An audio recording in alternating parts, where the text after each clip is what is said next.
자, 여러분들, 드디어 비트코인이 66K까지 뚫어주면서 상당히 좋은 모습을 보여주고 있습니다. 이제 정고점까지 얼마 남지 않은 상황에서 이 비트코인이 어디까지 올라갈 수 있을까요? 자, 저는 일단 70K를 타겟으로 한 이 움직임이 나올 것 같은데, 최근에 고래들의 움직임도 상당히 중요해지고 있습니다. 이 고래들의 움직임을 오늘 영상에서 다 말씀을 드릴 건데요.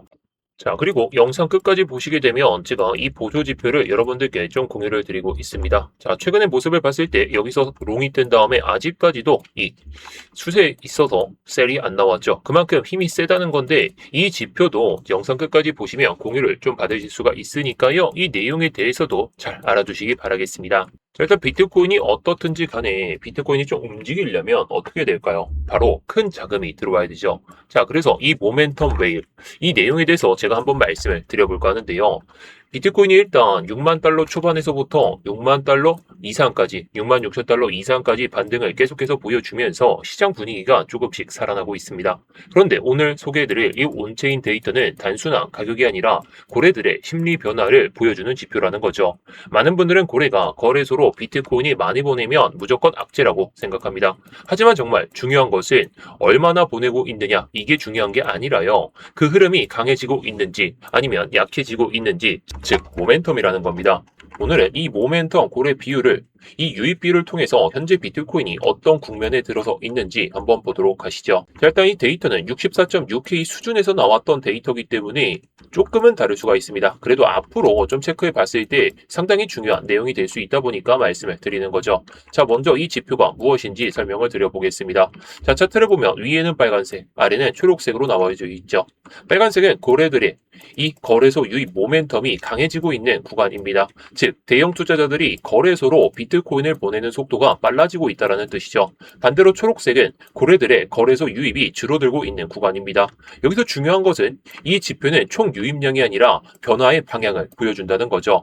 쉽게 말해서 고래가 여전히 거래소를 이용하더라도 이전보다 덜 보내기 시작한다면 이 지표는 마이너스로 내려갑니다. 지금 차트를 봤을 때 최근까지 약 5개월 동안 빨간색 구간이 이어졌습니다. 그만큼 고래들의 거래소 유입 압력이 유지가 됐다는 의미로 받아들일 수가 있겠죠. 그런데 최근 들어서 초록색 영역으로 내려왔습니다. 더 중요한 건 2026년 들어서 가장 낮은 수준까지 내려왔다는 점, 즉 고래들의 거래소 유입 속도가 크게 둔화됐다는 점입니다. 여기서 많은 분들이 헷갈리십니다. 고래가 거래소로 덜 보낸다고 해서 왜 좋은 것인지, 거래소로 비트코인을 보내는 이유는 대부분 매도 또는 담보 설정 또는 유동성 확보입니다. 따라서 거래소 유입이 계속해서 증가한다면 시장 입장에서는 잠재적인 매도 물량이 계속해서 쌓이는 구조가 된다는 거죠. 반대로 지금처럼 고래들의 거래소 유입 모멘텀이 약해진다는 것은 적어도 이전처럼 공격적으로 매도 준비를 하지 않고 있다는 신호로 받아들일 수가 있겠죠. 즉 시장에 가해지는 공급 압력이 이전보다 줄어들고 있다는 거. 그렇게 되면 우리가 좀 간편하게 생각했을 때 고래들이 개인들에게 물량을 뺏기지 않으려고 그냥 가만히 두고 있다, 이렇게 볼 수가 있겠죠. 즉 고래들이 가만히 있어줘야 비트코인이 올라갈 때 이 매도 압력이 발생되지 않는다면 추가적인 상승이 나올 때 매도 압력이 안 나오니까 상당히 긍정적으로 받아들일 수가 있다는 거죠. 자, 그리고 차트를 봤을 때 또다시 흥미로운 점이 하나 있습니다.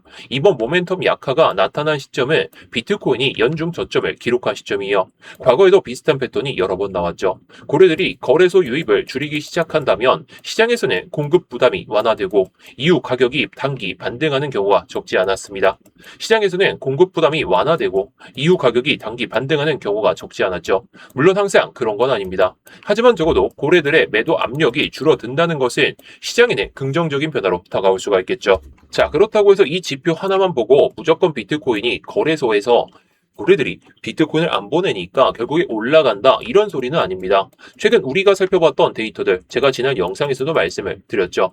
거래소 순 유입은 최근 소폭 순 유출이 이어지고 있습니다. 펀딩비도 많이 낮아졌었죠. 레버리지도 과열이 일단 해소가 됐어요. 미결제 약정도 이전보다 안정적인 수준을 보여주니까 오늘과 같은 모습을 보여줬다라는 것인데, 그리고 오늘 보신 것처럼 거래들의 거래소 유입 모멘텀까지 둔화되고 있습니다. 즉 최근 온체인 데이터들을 종합했을 때 제가 어제도 올려드렸고 그제도 올려드렸고 모든 내용들을 토대로 봤을 때는 시장에 쌓여있던 이 단기적인 매도 압력이 조금씩 완화되는 모습을 보여주고 있다는 거죠. 다만 이것이 곧바로 강세장을 의미하는 건 아닙니다. 오늘도 반등을 보여주고 있지만 이 양봉의 크기 하나만 믿고 곧바로 올라간다 이런 소리를 하면 안 돼요. 왜냐하면 고래들이 이 거래소 유입이 줄어들었다고 해서 곧바로 대규모 매집이 시작됐다는 의미는 아니기 때문이죠.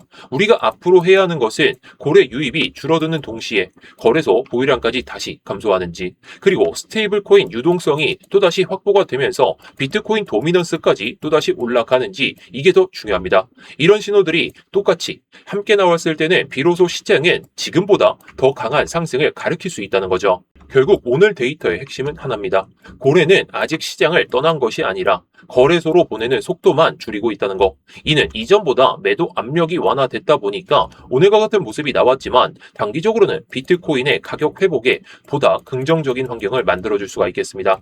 물론 이 지표 하나만으로 상승을 확정할 수는 없겠죠. 하지만 최근 거래소 순유출, 펀딩비 냉각, 이번 모멘토 고래 비율에 이 마이너스 전환까지 나타났다는 점은 적어도 시장 내부의 수급 구조는 이전보다 한층 건강한 방향으로 개선되고 있다. 이런 신호로 받아들일 수가 있겠죠. 앞으로는 고래 유입 모멘텀이 계속해서 마이너스 구간을 유지하는지, 거래소 보유량이 다시 감소하는지, 그리고 현물 자금이 함께 유입되는지를 확인하는 것이 이번 반등의 지속성을 판단하는데 핵심 포인트가 될 것입니다.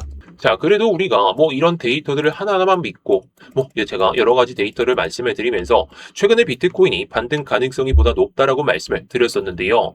자, 중요한 건 이겁니다. 이런 자리에서 올라가긴 하는데 결국에 이런 데이터도 중요하지만 우리가 타점을 잡기 위해서는 심리가 보다 작용이 되면 안 됩니다. 심리가 작용이 안 되려면 우리가 좀 기준들을 세워가지고 보다 좋은 상황을 만들어야 된다는 거죠. 좋은 상황이라는 것은 수익을 낼 수 있는 그런 타점들을 우리가 명확하게 잡고 수익을 직접적으로 내야 된다는 것인데, 제가 수익을 낼 수 있는 자리들은 제가 계속해서 말씀을 좀 드리고 있는데요. 그래서 제가 계속해서 강조를 드리는 게 타점이죠.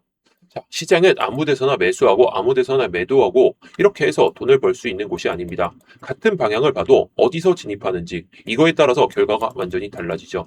저도 처음에는 RSI 하나만 보고 MACD 하나만 보고 거래량만 보면서 매매를 했습니다. 그런데 하나의 보조지표만 믿고 들어가면 신호가 너무 많고 그 중에서도 우리가 거짓 신호, 개미털기를 당하는 경우가 너무나도 많죠. 그래서 제가 이렇게 여러 보조지표와 가격 흐름, 추세를 함께 확인할 수 있도록 지금 사용하는 이 트레이딩 지표를 직접 만들고 계속 보완해가지고 이 지표는 거의 모든 매매에 있어가지고 좋은 성과를 보여주고 있다는 거죠.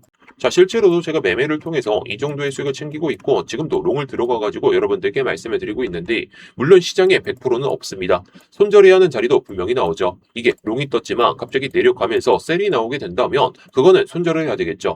하지만 중요한 건 확률이 높은 구간만 골라서 기다릴 수 있게 도와준다는 거죠. 괜히 애매한 자리에서 들어가서 스트레스 받는 매매를 줄이고 지금은 기다릴 때인지 아니면 진입을 준비해야 되는지 이걸 훨씬 명확하게 판단할 수가 있습니다. 그리고 더 중요한 건 뭘까요? 좋은 타점이 나온다고 해서 여러분들이 그 순간을 항상 볼 수 있을까요? 직장에 계실 수도 있고 아니면 운전 중이실 수도 있고 잠을 자고 있을 수도 있습니다. 비트코인은 근데 24시간 움직이죠. 좋은 자리는 근데 몇 분 만에 지나가는 경우가 상당히 많습니다. 그래서 저는 지표만 공유하고 끝내지 않고 있죠. 실제로 중요한 구간이 나오면 제가 소통방에서 지금 어떤 자리를 보고 있는지, 그리고 지표를 통해서 어떤 자리가 나오고 있는지, 지금 추세가 어떤지 이런 것들을 다 공유를 드리고 있습니다. 여러분들께서 하루 종일 이 차트를 왼종일 붙잡으실 필요가 없도록 제가 도와드리고 있는 겁니다. 만약 여러분들도 이런 트레이딩 비주 지표를 활용해서 보다 체계적으로 매매를 하고 싶으시다면 위에 보이시는 번호로 수익이라고 남겨주시면 되겠습니다. 제가 이거 소스 코드부터 지표 사용 방법, 그리고 지표 등록 방법까지 하나씩 모두 다 알려드리겠습니다. 그리고 지표뿐만 아니라 실시간으로 중요한 타점과 시장 흐름까지 같이 받아보고 싶으신 분들은 소통이라고 남겨주시면 되겠습니다. 제가 확인하는 대로 곧바로 안내 드릴 텐데, 결국 트레이딩은 운이 아니라 준비입니다. 좋은 자리를 기다릴 줄 알고 그 자리가 왔을 때 대응할 수 있는 사람이 결국 시장에서 오래 살아남을 수가 있습니다. 그래서 지표만 받아보실 분들은 수익이라고 남겨주시면 되겠고, 내가 소통방 입장해가지고 같이 수익 좀 쌓고 싶다 그러신 분들께서는 소통 이렇게 남겨주시면 되겠습니다.